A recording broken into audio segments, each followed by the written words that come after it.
Welcome to my YouTube channel, The Rise of Legends, the channel where we uncover the real struggles, hidden battles, and untold journeys behind the world's greatest leaders, thinkers, and legends.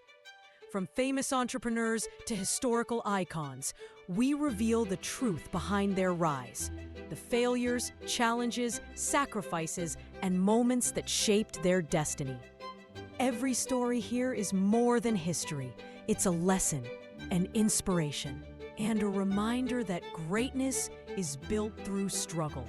Join us and discover the truth behind success. In this video, we are uncovering the real journey of the Martin Luther. A man, a crisis, a revolution. Martin Luther was born on November 10th, 1483, in Eisleben, a small town in what is today Germany. His father, Hans, worked in the local copper mines and smelters, hoping his son would rise above the family's modest origins. Luther received a classical education, learning Latin, grammar, rhetoric, logic at several schools, sent by his father, who wanted him to become a lawyer. But Luther's path would not remain at a desk debating law. By 1501, at age 17, he had enrolled at the University of Erfurt, embarking on studies in arts and metaphysics. He completed his master's by 1505. On paper, he was headed toward law, a respected, stable profession. But fate and deep inner turmoil had different plans. The turning point, from law student to monk. In July 1505, while travelling back to university after a visit to his parents, Luther was caught in a violent thunderstorm near Stottenheim. Terrified, he feared he might die. In that moment of terror, he cried out to Saint Anne, a patron saint of miners, promising that if he survived, he would become a monk. He escaped unharmed. True to his vow, a few days later, he turned away from law studies forever. On July 17th, 1505, he entered the monastery of the Order of the Augustinian Hermits in Erfurt. This decision shocked his father, who had pinned hopes on Luther's ascent in society through law. For Luther, though the promise he made was binding, a mixture of fear, faith, and deeper spiritual searching. The move from ambition for social status to monastic life hints at the internal conflict he must have felt. Youth, education, prospects, sacrificed for faith, uncertainty, and devotion. The quest for truth, disillusionment, study, spiritual crisis. Luther's conversion to monastic life did not immediately yield the clarity or spiritual peace he sought. The turmoil that drove him into the monastery, fear of death, fear of God's judgment, evolved into deeper questions about faith, righteousness, and salvation. In 1510 to 1511, he was sent to Rome to represent his religious order in a dispute with the papacy. The journey exposed him to corruption, pomp, spiritual complacency in the church, images that traumatized him and deepened his doubts about the efficacy of medieval religious practices, especially those involving indulgences, penance, and works. Back in Germany, Luther continued his theological studies. By 1512, he had earned his doctorate and became a professor of biblical studies in Wittenberg. But it was his study of scripture, especially the letters of the Apostle Paul, that triggered a spiritual epiphany. He came to believe that salvation was not earned by human deeds or through paying for indulgences, but granted by God's grace through faith alone. This idea, justification by faith, would become the core of his theology and the cornerstone of the rebellion he would lead. This was not just a theological nuance. For Luther, it meant the difference between living under fear, guilt, and church authority, and living in grace, trust, and personal faith. It challenged centuries of church doctrine, power structures, and the very relationship between people and God. The challenge, calling out church abuses and the 95 Theses. By 1517, Luther had become convinced that the Church's practice of selling indulgences, paying money in exchange for reduction of sin's punishment, was deeply wrong, morally corrupt, and spiritually misleading. On October 31st, 1517, he drew up a document of 95 arguments and propositions, famously known as the 95 Theses, aimed at sparking scholarly debate and internal reform. By legend, he nailed them to the door of the castle church in Wittenberg. The core of the document, faith, not money or works, should determine salvation. The church should not treat grace as a commodity. What began as theological critique quickly spread, aided by the new technology of printing, and resonated with many across Germany and Europe. It touched a nerve among ordinary believers, scholars, and rulers alike. The Church's vast wealth, its exploitation of faith, its distance from Scripture, and spiritual integrity.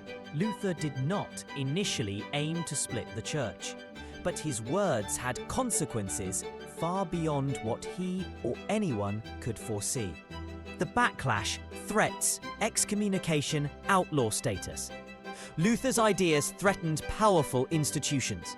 As his critique deepened, questioning the authority of eventual church hierarchy, opposition mounted. The church pressured him to recant. In 1520, the Pope issued a decree threatening excommunication if he did not. In defiance, Luther responded by publicly burning the papal bull, a symbolic act of open rebellion, on January 3rd, 1521.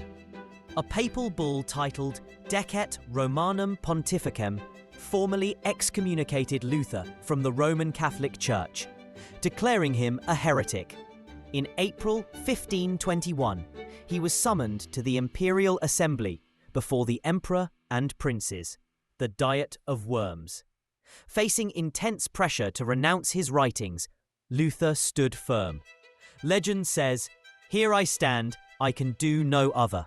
He refused to recant unless convinced by scripture or reason. After the Diet, he was declared an outlaw. His life, work, and survival all hung in the balance. Hiding, translation, and building a new path. But not all rulers were eager to see him burned. Under the protection of the Elector of Saxony, Luther was taken into protective custody and hidden at Wartburg Castle.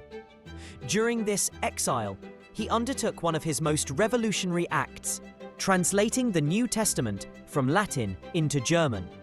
For the first time, ordinary German speakers, not only priests and scholars, could read the Bible in their own language.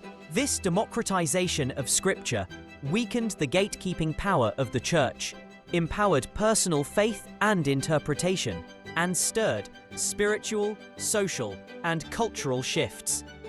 Meanwhile, back in Germany, Luther's supporters began forming new congregations, preaching, worshipping, no longer bound by medieval church practices. The seeds of a new branch of Christianity were being planted: personal life, inner struggles, and human vulnerability. In 1525, Luther made another radical decision. He married Katharina von Bora, a former nun. Together, they raised a family. A public demonstration that clergy could marry, live ordinary lives, and still preach.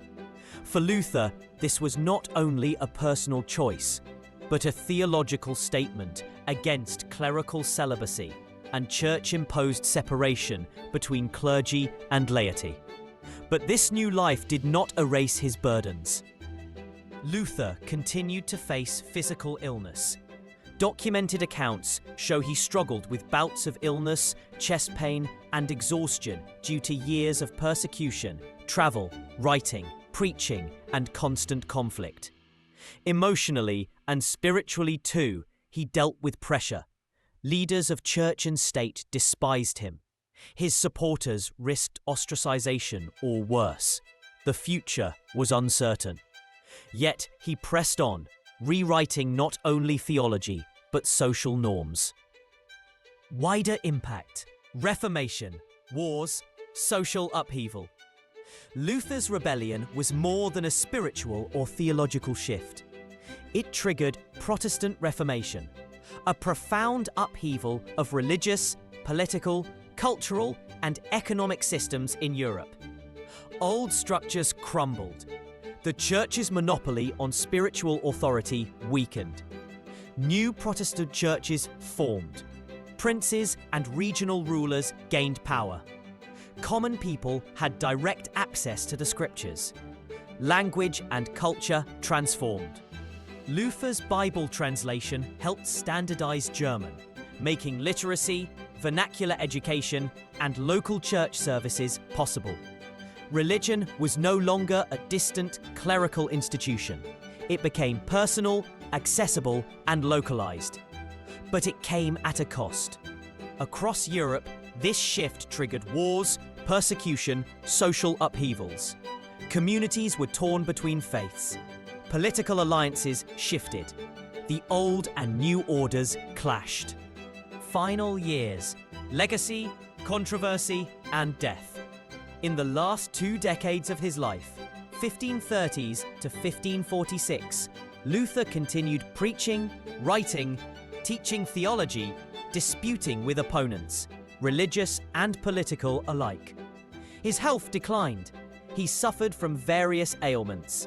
Yet his resolve held. On February 18th, 1546, during a trip to his native Eisleben on behalf of the dispute mediation, Luther suffered a heart attack and died at age 62. His death did not end his influence.